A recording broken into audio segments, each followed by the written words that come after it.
Welcome to Just the Facts. This is episode number 28, Bob.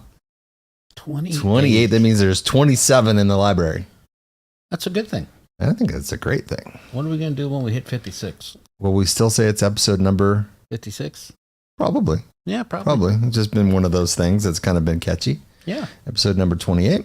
And we always try to take some topics that are top of mind, also that are in the industry, some things that people talk about. And this is going to be one of those, because one of the questions we always get is, what are consumers really concerned about when shopping for a pre-owned vehicle? So we're going to hit that today and talk about those. One of the things that we do have I don't know if it's an advantage, but one of the things that happens with having so many dealer partners out there is we get a wide variety of different subject matters, some things that are taking place, but things that people forget sometimes is the consumer. Yeah. How much we actually talk to the consumer about their experiences, whether it be in service, whether it be in sales, whether it be reviews, whether it's just getting focus groups together. And that's really what I want to talk about today, is really taking a hold of what are those consumers really concerned about. So when they are in a focus group, and not Carfax related, because we always talk about, this is not a Carfax commercial. This is just, what are they concerned about most? So we've seen a trend happen over the last couple of years of something that especially the millennial generation has started to latch on to. And that would be what? Future cost. Future cost. Is that the biggest concern? Yeah. Yes. And they brought it to the table. That's what's unique about it, right? So when we talk about generational, one of the things that has been the most impactful with millennial generation is how much change there's been based on them becoming almost 70% of the buying public now. Because some things have definitely changed. The way they shop online has changed. The way they communicate with the dealers changed. But one of the key factors about actually buying a particular vehicle is future cost. So that would just not go to pre-owned vehicles, but also new vehicles as well. It does. Because that makes a difference. Yeah, right? It does. Mm-hmm. It does to them.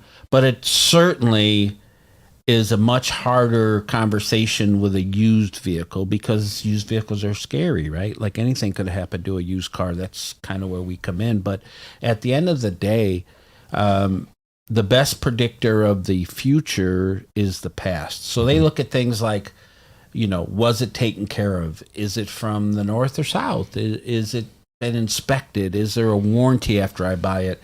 Has it had the 20,000, 30,000 mile service done to it, or is that something I'm going to have to pay? How much life is left in the brakes? How much life is left in the tires? So they just don't go with budget, right? That was always the buying mode, the 4 square days. Here's your down payment, here's your trade-in amount, here's your total amount, here's your payment. Which one is important to you, right? That was where 4 square came from. So they don't just look at a payment; they look at overall operating costs, and a lot of that came from all of the sources online talk about future expenses and wearability and durability and ratings and reviews, and all those things that they look at has led them to ask the question about future cost. And here's the thing. So I got this thing just kind of stuck in my mind, so I don't want to lose the thought here. So when it comes to future costs, and who knows when we're going to air this, or when someone watches or listens to this episode of Just the Facts. But right now, as we currently stand, gas prices are sky high. So does that work into future costs? So not just repairs, but also the fuel economy. Like, does it or doesn't it? Because you hear a lot about it. It's like, no, that's a consideration, but that's a consideration of the type of vehicle, not the particular vehicle. Okay. You follow me? Mm-hmm. That'll keep them from maybe a big SUV down to a crossover vehicle or something like that.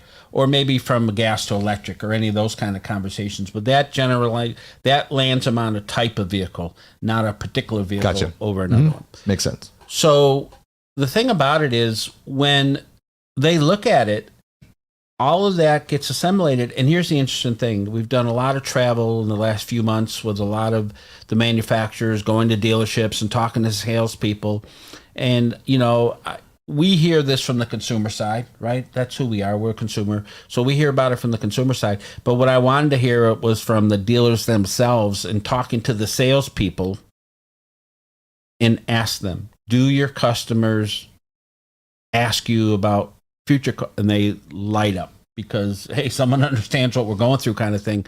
And almost 100% of them, maybe not 100% with the old veterans, but almost 100% of the salespeople today, you ask them, and I'm encouraging you to do this if you're a sales manager listening to this, or you're a general manager or an owner, ask your salespeople, what are customers asking you about when it comes to used cars?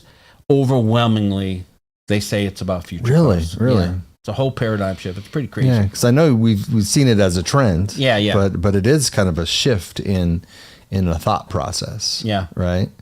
So what are some of the other concerns? So we know that that's definitely one of the things that we're starting to hear out in the marketplace now is future costs. But what is the other things that we can really start to look at as being that concern that can be addressed at the dealership? Well, again, I think it all falls into the same category, right?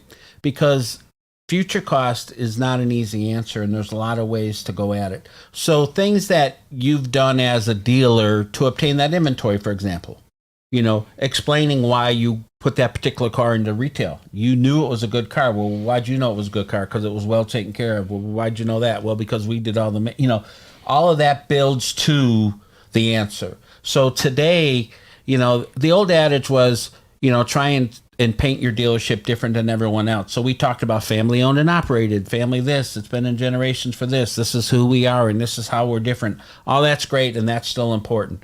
But when it comes to the inventory itself, having a car for sale is not enough anymore. It's not enough anymore. Consumers want to know, why is it for sale? Why did the customer get rid of it? Because it was a bad car? Was it in a bad accident? Is that why they got rid of it? Why? They want to know that answer. Mm-hmm. What did you do? What did you find when you found it? When you looked at the car, what did you see? What did you fix? What did you need to fix? What got fixed?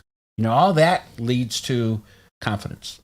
And at the end of the day, a consumer needs confidence in three things to make a used car decision, right? I think I know these. Okay. All right. Go so for it. They need confidence in the car. Yeah. Right. That's true. They need confidence in the dealer. That's true. Right. And let's see, what was that third one? Confidence in, probably the price, maybe? The price, exactly. Yeah. So they need confidence in the car, dealer, and price. That's what should be in your communication with that consumer.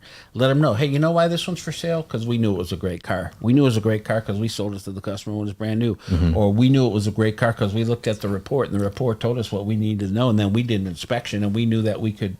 That's what it takes today to be able to be different. That's what it takes today to build the confidence in today's consumer.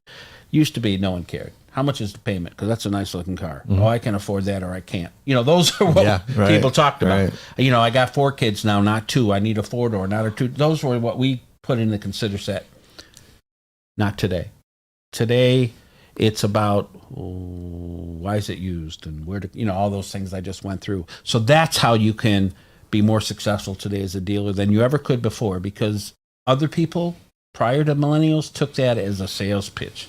Quit telling me all that stuff about the little old lady driving it to groceries on Sunday. Now the new people want to go, was it a little old lady driving? Right. Yeah. So, think about, now I can only speak to our listing product, for example, right? They want you to continuously follow up with them. They ask us to remind them. Yeah. They ask us to let them know if there's other cars. They ask us to tell them if there's a price drop. They ask us to tell them how many people are looking at the car. Used to be you communicated that much with the consumer and they stopped calling. Mm-hmm. So things change.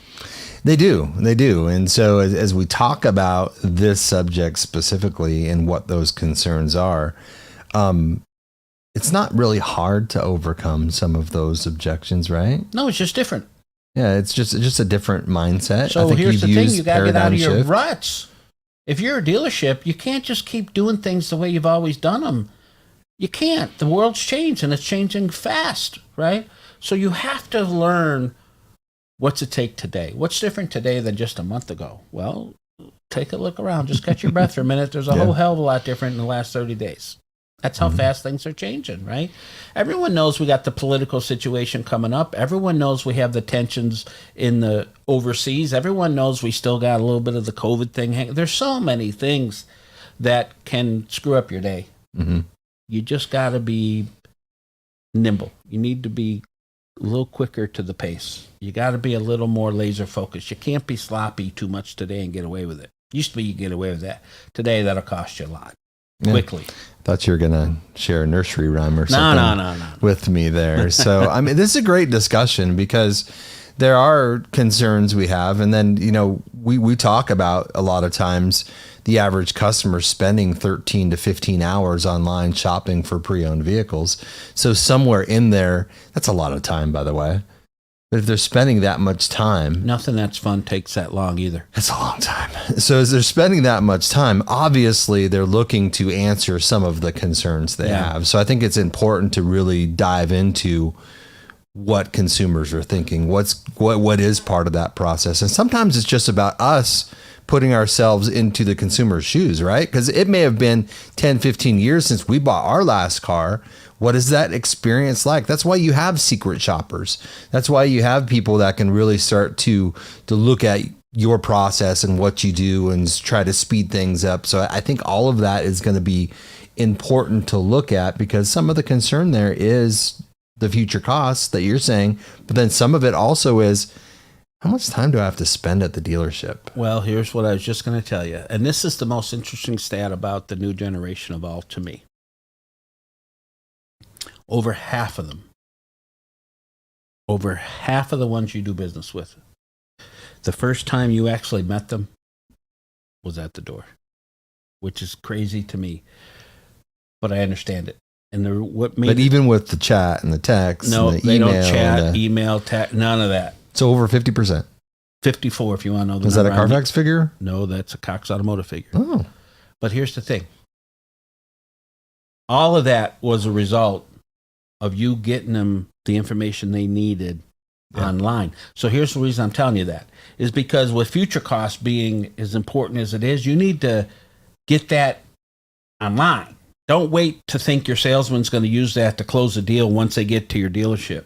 No, you're never going to see them unless they get the information they need online. They spend 13 to 15 hours, and the first time you met them was when they're at your door. You don't get a second chance. They're a click away from somebody else's car. A click away. So online, you need to explain what's different about it.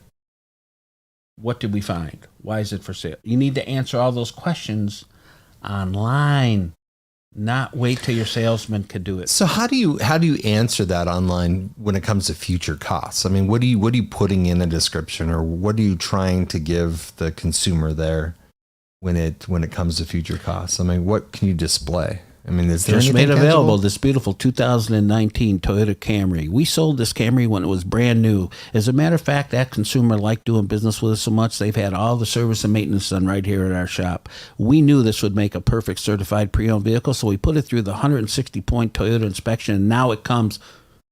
Ah, that's pretty good. See, that's pretty good, huh? Yeah. We didn't have to edit that one out. That's pretty good. Just, you have to be able to paint a picture. You need to be able to set your vehicle apart. You need to give the consumer a reason to buy your vehicle over everybody else's for sale online. So when you're saying future costs, you're not saying, hey, this is how much tires in the future will cost you.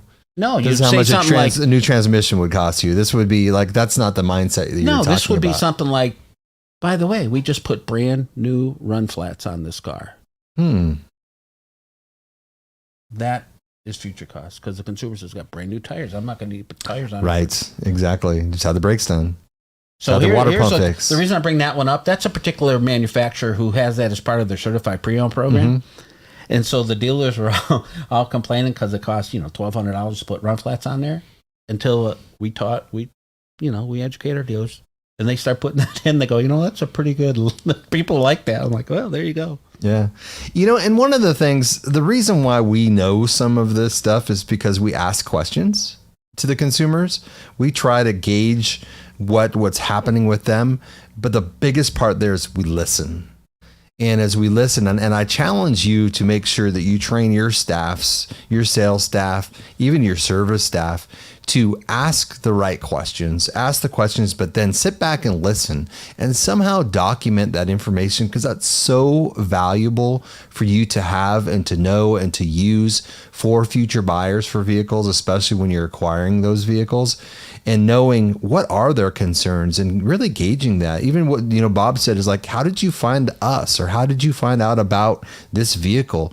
And by asking those right questions and by listening and really, and I think the third part there, I think, is more difficult. Maybe that's my question here, is if you ask the right questions, you listen, how would you document the answers? Because that's kind of the missing piece, I think, is like, even when it comes to, knowing what happened to this vehicle in its past, it's not on a Carfax report, but knowing that this vehicle, a deer, they hit a deer, or and that information is not available, or whatever it is. How do they document that type of information that would make it more valuable to not just answer concerns, but to know kind of where to store that? Does that make sense? Well, yeah, but here's how you can do it. So obviously, if everything's listed in a report, it's easy to put that report in your party listing and call on the report to give the answers, right? But let's say it's not. Not every car has a terrific history report, right? We know that. That's the business we're in. So if you got a vehicle that you traded for, right? Maybe you didn't know the customer before that. Maybe you never met them before. They just traded in their car because they wanted a model that you happen to have, and so they traded in their car. So now you have a car that's maybe not your brand. Maybe it's not a car you would typically carry. Maybe you're not even all gung-ho on it, but you don't have any damn inventory, so you're going to sell it. A lot of dealers are in that position today, right? They keep the trade-ins that they maybe used to never keep. A Mercedes store keeping a Chevy. That never used to happen. Well, now it does happen. Well, here's what you can do. You can say, you know what? We decided to retail this car because when we did the inspection, we recognized that this car must have been well taken care of. We recognize that. So we did a full inspection, and now we understand, and now the car comes with a warranty. But you have to talk, to tell a consumer you did an inspection, what's that even mean? So tell them what kind of inspection you did. Maybe it wasn't a full-blown certified inspection. If it's a Chevy at a Mercedes store, it ain't going to be a certified car. But here's what the thing is. We looked at this car. We took a second look at it. We put it up on the lift. We did an inspection. And the mechanic found that this car has been taken care of. It needed next to nothing because the customer took. That should be in your description, right? So it's one thing to have a full report and do a full certified and do, but maybe you don't have that. But today you're trying to sell all your opportunities. So you can do it. You got to be a little more creative. You got to catch your breath. Doing a VIN populated nonsense that makes it look like everybody else doesn't sell you a damn thing. Which is interesting because we have talked about that on previous episodes. Listen, but it comes down to this, D. It comes down to this. Spend time where you're making money. Spend less time where it costs you money. You make your money by making your car stand out, asking for the right amount of money for that car, and making sure the consumer understands why you're asking what you're asking. I didn't mean to cut you off, but it's really that simple. No. I'm just, one of the previous episodes that we had, we talked about who handles the lead. And I think that's where I'm going with this is I don't even know what the right answer is. And I think that's why I'm reaching out to you to ask this question to see if there is an answer. But it's like, who should be the one? Because you talked a great talk about, how it should be handled, what should be said, but who is that person? Because if it's the salesperson and you've got a staff of 25 and they're capturing data, I guess, how do we capture that data to be able to put it into a listing that information, but you forgot to share it? Like, is there a best practice? You know what I'm getting at? Yeah, there is. You ran believe dealerships. Me. So what is the answer to that, or is there an answer? There is, but no one's going to like it, and half of them won't believe me. But I'm going to say it anyway because it is what it is. The very best in the industry today at improving descriptions, improving the sale rate, improving the traffic that actually buys a car, all those kinds of things. They went outside of the norm, and they have a person whose specific job it is to find out as much as that. You know how a lot of social media things, you have the TikTok people, you have the Facebook people, you have this person and that person that specializes in all that kind of stuff. Well, really, the listing of a vehicle, making a vehicle stand out, making it what it is, they bring in a non-industry person, because they want consumers. So you said the 1st thing, we forget what it's like to be a consumer. Yep. So what they've done is they've gotten a hyper personality, right, that gets very excited, wants to find these things, can be very creative. You give them a creative license, and you let them find out everything that they can about that vehicle and put that into a description. Because your used car manager ain't got the time nor the patience to do that, right? A salesperson, one out of your whole staff is probably capable, and they'd rather be selling cars. So finding that person that doesn't have any preconceived notions about the way we do business, and all you tell them is this: you find me everything you can about this vehicle, and I'll price it. And you keep those two apart. Where a used car manager is going to say, I'm only ever going to grab so much money for this, and they start their opinion. Yep. So you get a creative writer, a person who, and what, quite honestly, what a lot of them have done is they've gone to colleges and hired a part-time person who's still in colleges, who's not going to work full-time, who's not going to be an employee, who's not going to get into the just an intern pitfalls of being a dealership, to write the descriptions. Because you know what? They don't have to be at your dealership. That's a job they can do from home. That's a job you follow me? Oh, yeah. There's so many ways to be creative. I know dealerships who have college kids who do it for college credit. They don't even get paid. I mean, there's so many creative ways to do it. It doesn't have to cost $1 million. You know what I mean? No, I do. And that's kind of what I was getting at, is like, there's got to be someone that can put those descriptions together, find out as much information as they can about the vehicle besides that. So go to your that local answers college that. to the writing course and get a student out of there. Yep. That would work. That does work. I think that would. So any other concerns? Are we good for this one? Too this many. episode? And we've talked about enough of them. I think we have. I think we've definitely covered all of that. So we thank you so much for tuning in, listening to Bob and I on Just the Facts. And what episode? I think this was number 28. It was so we will see 28. them on 29. See you then. Bye-bye.